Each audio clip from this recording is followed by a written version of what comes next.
Oke, untuk pertemuan sekarang kita akan membahas tentang obat antihistamin. Yang kita tahu adalah kalau obat antihistamin adalah untuk mengatasi alergi. Nah, antihistamin yaitu jenis obat yang dapat dipakai untuk mengatasi berbagai jenis alergi. Alergi yang bisa ditimbulkan yaitu bisa pada makanan, dari debu, cuaca, atau gigitan. Bisa di alergi kulit juga atau di alergi mata. Dan di alergi yang lainnya juga ya.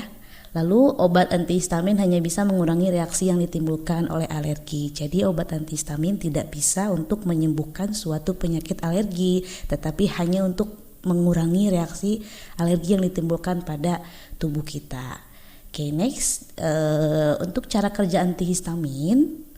Nah, di setiap tubuh manusia itu memiliki zat yang bernama histamin. Nah, ketika ada zat-zat berbahaya seperti virus atau bakteri masuk ke dalam tubuh manusia, nah kemudian si zat kimia atau yang namanya histamin tersebut akan muncul dan bereaksi melawan virus atau bakteri yang masuk ke dalam tubuh manusia. Nah, untuk perlawanan histamin atau zat kimia histamin melawan zat berbahaya ini bisa membuat tubuh kita mengalami peradangan atau inflamasi. Makanya ketika seorang dokter meresepkan antihistamin, biasanya dia dibarengkan atau dikombinasikan dengan obat antiinflamasi. Nah, reaksi alergi yang bisa terjadi kepada manusia itu biasanya yang umum terjadi kulit terasa gatal, yang kedua memerah atau bengkak, lalu ada reaksi timbul pilek, lalu ada yang beralergi bersin-bersin, lalu mata bengkak dan lain-lain.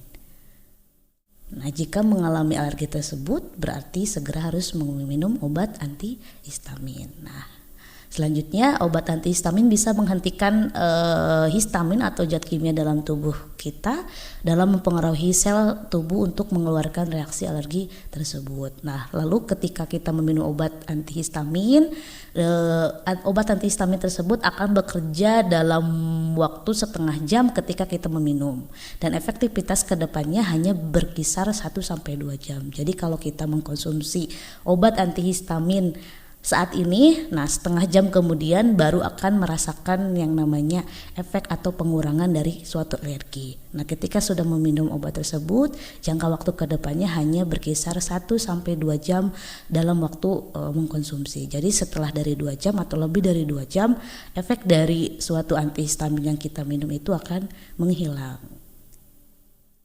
Oke, jenis antihistamin di sini ada struktur kimia. Kita atau saya tidak akan menjelaskan tentang struktur kimia ini ya, jadi cukup untuk membacanya saja. Lalu jenis antihistamin yang selanjutnya selain dari zat kimia yang tadi adalah yang pertama ada generasi pertama. Nah, antihistamin jenis generasi pertama ini memiliki efek menenangkan, atau ketika diminum itu efek sampingnya yang umum dirasakan itu pasti mengantuk. Nah, jadi untuk generasi pertama, antihistamin generasi pertama ini karena efeknya menenangkan, otomatis mengantuknya akan lebih lama. Jadi kalau misalkan tadi antihistaminnya 1-2 jam, efek mengantuknya lebih dari itu, gitu ya. Jadi disarankan ketika memang di situ mengkonsumsi antihistamin generasi pertama, tidak boleh sambil mengemudi atau beraktivitas, gitu ya.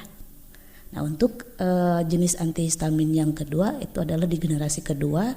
Nah, untuk antihistamin generasi kedua ini dia tidak berefek penenang, artinya dia tidak memiliki atau tidak menimbulkan efek mengantuk. Tetapi tetap saja ketika memang di situ dikonsumsi oleh kita, tidak boleh sambil mengemudi atau sambil beraktivitas. Dikarenakan ketika efek mengantuknya tidak ada, dikhawatirkan akan timbul efek-efek yang lain, yaitu misalkan badannya lemas atau mulut kering, kepala pusing dan lain sebagainya ya. Oke, terus yang selanjutnya interaksi antihistamin dengan obat yang lain.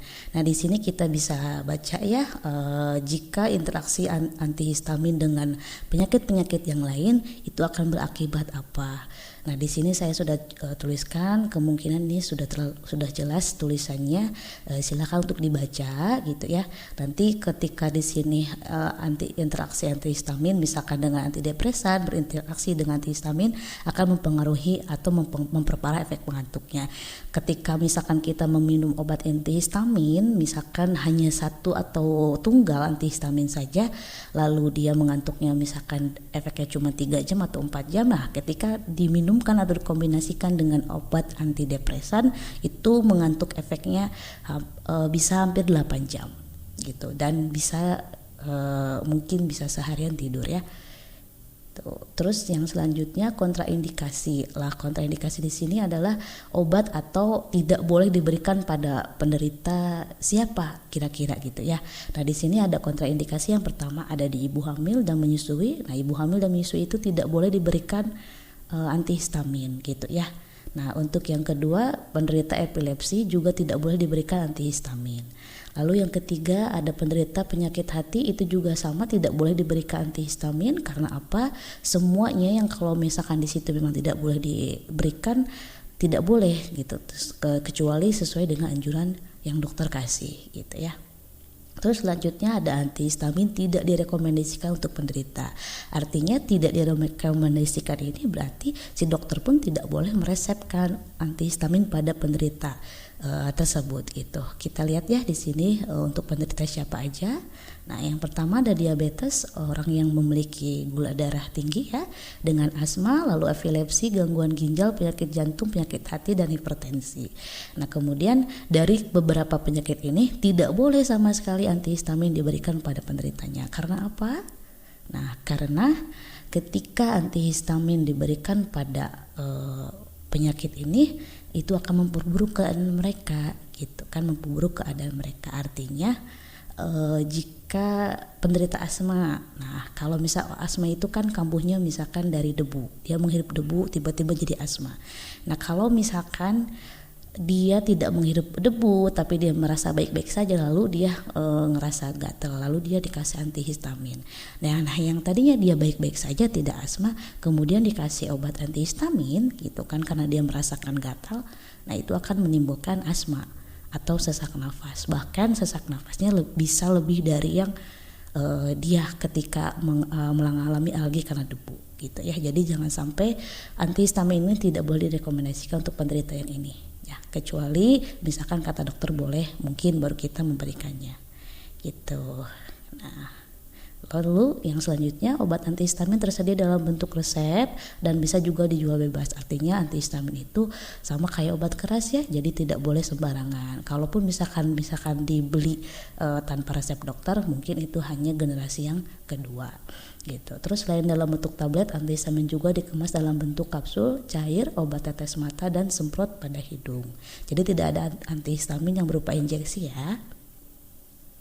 Nah, oke, ini pesan saya untuk semua yang membaca bab antihistamin ini, yaitu semua jenis antihistamin dapat mengatasi reaksi alergi dengan baik asal sesuai dengan alergi yang kita alami. Jadi ketika kita mau merekomendasikan atau menyarankan seseorang meminum antihistamin, kita harus tahu dulu gejala alerginya atau alerginya karena apa. Jadi kita bisa memberikan antihistamin atau obat antihistamin yang tepat gitu ya. Oke, hanya itu yang bisa saya sampaikan untuk di bab antihistamin.